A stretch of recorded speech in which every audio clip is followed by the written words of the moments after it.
할렐루야. 오늘 또 하나님의 은혜와 평강이 여러분 가운데 함께 하기를 축복합니다. 묵상의 말씀을 통해서 나에게 말씀하시는 하나님을 만나는 은혜로운 시간이 되기를 축복합니다. 이 시간 하나님께서 우리에게 허락해 주신 말씀은 열왕기상 21장 17절에서 29절 말씀입니다.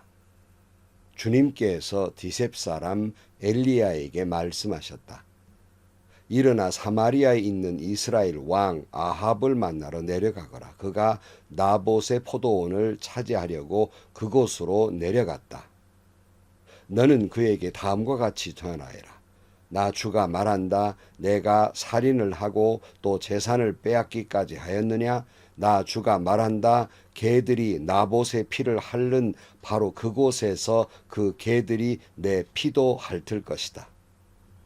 아합은 엘리야를 보자 이렇게 말하였다. 내 원수야, 내가 또 나를 찾아왔느냐? 그러자 엘리야가 대답하였다. 그렇습니다. 이렇게 또 찾아왔습니다. 임금님께서는 목숨을 팔아가면서까지 주님께서 보시기에 악한 일만 하십니다. 내가 너에게 재앙을 내려 너를 쓸어버리되 너 아합 가문에 속한 남자는 종이든 자유인이든 씨도 남기지 않고 이스라엘 가운데서 없애버리겠다.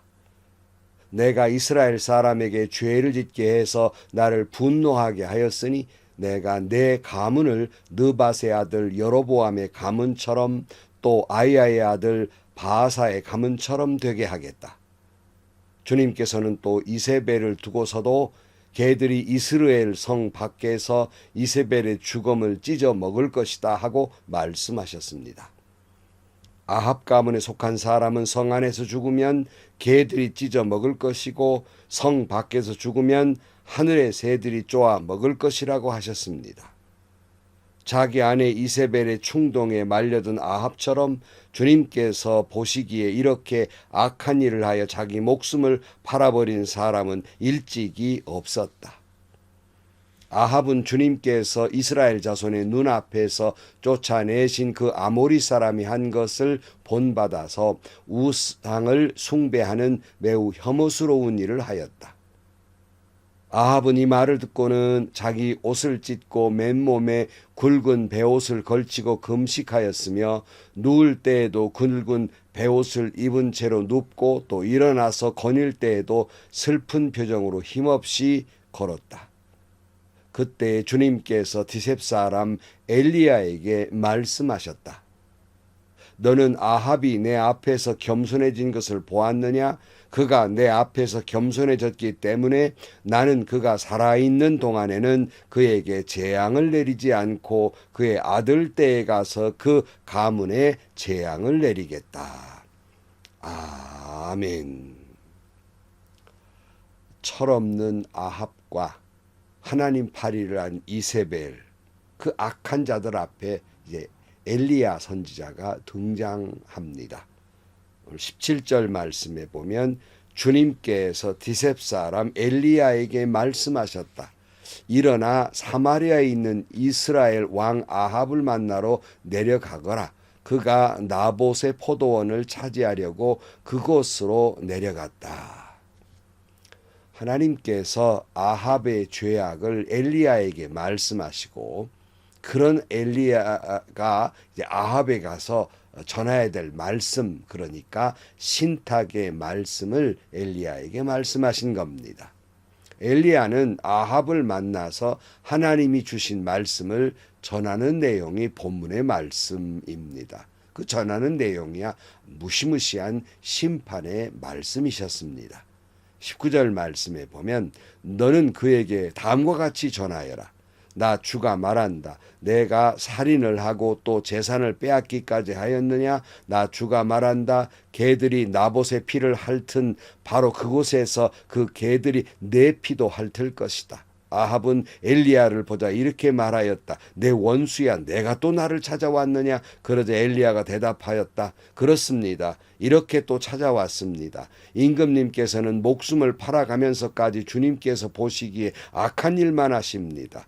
내가 너에게 재앙을 내려 너를 쓸어버리되 너 아합 가문에 속한 남자는 종이든 자유인이든 씨도 남기지 않고 이스라엘 가운데에서 없애버리겠다. 내가 이스라엘 사람에게 죄를 짓게 해서 나를 분노하게 하였으니 내가 내 가문을 느밧의 아들 여로보암의 가문처럼 또 아이야의 아들 바하사의 가문처럼 되게 하겠다. 또 주님께서는 또 이세벨을 두고서도 개들이 이스라엘 성 밖에서 이세벨의 죽음을 찢어 먹을 것이다 고 말씀하셨습니다. 아합 가문에 속한 사람은 성 안에서 죽으면 개들이 찢어 먹을 것이고 성 밖에서 죽으면 하늘의 새들이 쪼아 먹을 것이라고 하셨습니다. 자기 아내 이세벨의 충동에 말려든 아합처럼 주님께서 보시기에 이렇게 악한 일을 하여 자기 목숨을 팔아버린 사람은 일찍이 없었다.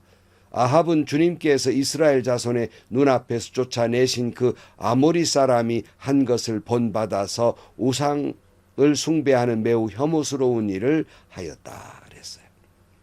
정말 여러분 이 아합과 이세벨에 대한 죄악에 대해서 심판을 말씀하고 있죠. 무시무시하죠.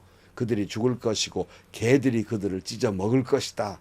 참 무시무시한 말씀이에요. 하나님은 공의의 하나님이십니다. 죄를 미워하세요. 죄에 대해서는 반드시 심판하실 것입니다.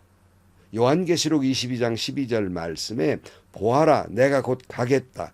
나는 각 사람에게 그 행위대로 갚아주려고 상을 가지고 간다 그랬어요.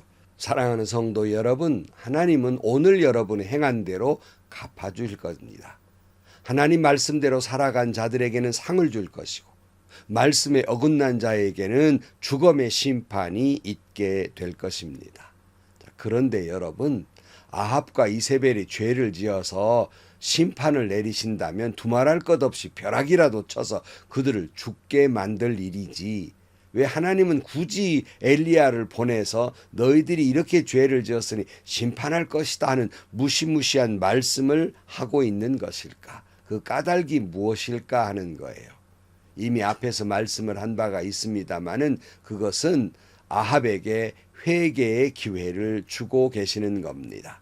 그에게 회개를 촉구하기 위해서 심판에 대해서 말씀하고 있는 거예요. 우리 앞에서도 보면은 하나님께서 아합에게 한 예언자를 보내어서 회개를 촉구하지만 그는 회개를 하지 아니하고 아합이나 이세벨이나 이스라엘 사람들이나 회개하지 아니해요. 아합은 도리어 기분 나쁘게 생각을 해서 열왕기상 20장 43절 말씀에 보면 이스라엘 왕은 마음이 상하여 화를 내면서 사마리아에 있는 자기 궁으로 돌아갔다 그랬어요.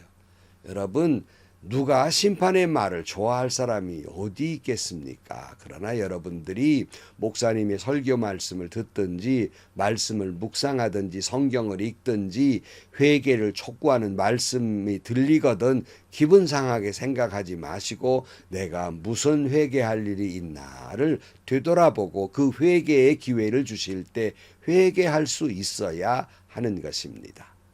그런데 오늘 본문의 아합은 과거에는 회개하라 그랬더니 기분 나쁘게 그렇게 생각했던 그가 좀 태도가 다릅니다.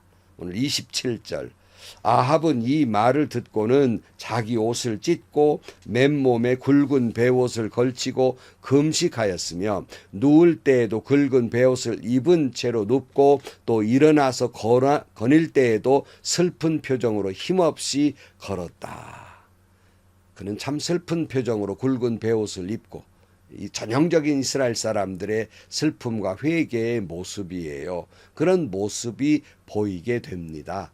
이런 모습을 본 하나님께서 엘리야에게 이렇게 말씀하세요. 28절 말씀에 보면 그때에 주님께서 디셋 사람 엘리야에게 말씀하셨다. 너는 아합이 내 앞에서 겸손해진 것을 보았느냐? 그가 내 앞에서 겸손해졌기 때문에 나는 그가 살아있는 동안에는 그에게 재앙을 내리지 않고 그의 아들 때에 가서 그 가문에 재앙을 내리겠다 그랬어요. 참 제 개인적인 생각이지만 오늘 본문의 말씀을 읽다 보면 아합의 회개에 대한 진실성은 좀 보이기 어려워요. 한낱 형식에 불과한 형식적 회개의 모습을 보게 됩니다. 그러나 이런 형식적인 회개하는 모습을 하나님이 모를 리가 없지요. 그럼에도 불구하고 하나님은 그의 회개의 모습을, 이런 형식적인 모습을, 이런 진실성이 결여된 모습을 보시면서도 그가 겸손했다 이렇게 말씀하고 있어요. 이건 마치 가끔 이런 말을 듣습니다. 너 좀 잘못했으면 그저 비는 척이라도 해라. 이 말은 뭐예요? 내가 잘못했으면 마음은 그렇지 않겠지만 그래도 비는 척이라도 하면 내가 용서라도 줄 수 있지 않겠냐, 뭐 그런 말이잖아요. 또 아이들이 잘못했을 때 엄마 잘못해서 다시는 안 그럴게요. 그럴 때 엄마가 흔히 하는 말이 있어요. 너 저번에도 다시는 안 그랬다고 그랬지 않느냐 라고 말하면서도 다시는 그러지 않겠다는 아이의 말을 믿어주고, 또 그럴 거 뻔하지만 믿어주고 용서하는 모습을 보게 됩니다. 이처럼 하나님은 아합 왕에게 그의 회개의 모습은 진실성이 결여된 모습이 보이기도 하지만 그의 이런 겸손한 태도를 보고 그런 모습이라도 본 것을 기쁘게 여기셔서 죄에 대한 심판을 연기하시는 모습을 보게 됩니다. 왜 연기하실까요? 기다리시는 거예요. 진실로 회개할 수 있도록 기다리시는 하나님의 사랑의 모습을 보게 됩니다.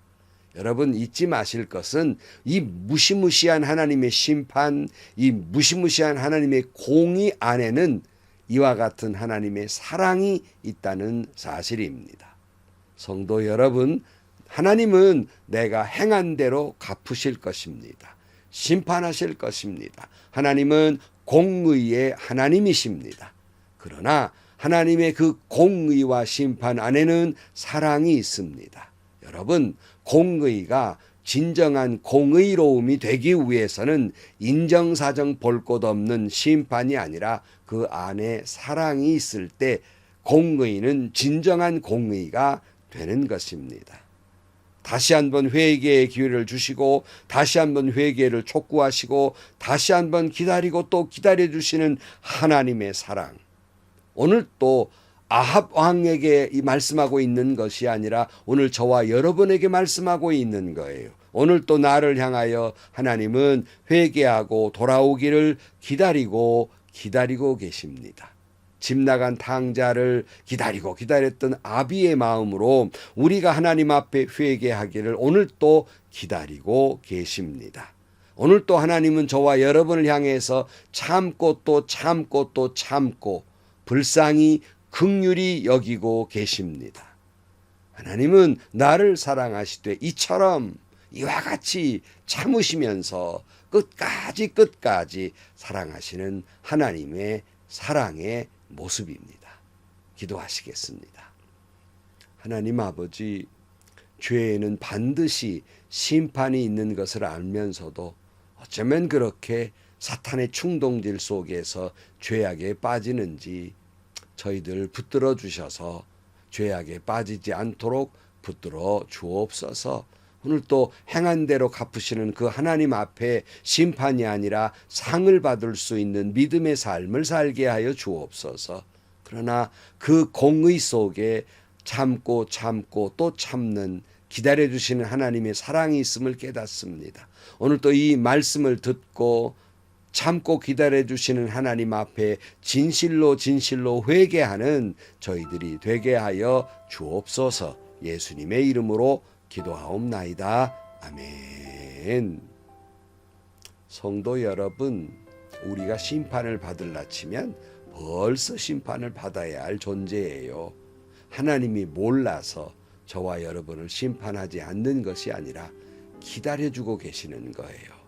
뭐 회개하는 척 했어도 그 때문에 또 기대하시고 기다리고 계시는 거예요. 진실로 회개하고 주님 앞으로 돌아오기를 기다리시는 그 하나님의 사랑, 나를 향해 사랑하시되 끝까지 사랑하시는 그 하나님의 사랑 안에서 진실로 회개하고 진실로 하나님 앞으로 돌아오는 저와 여러분들이 되시기를 축복합니다. 행복하시고요. 좋은 일이 가득한 하루가 되시기를 주님의 이름으로 간절히 축원합니다.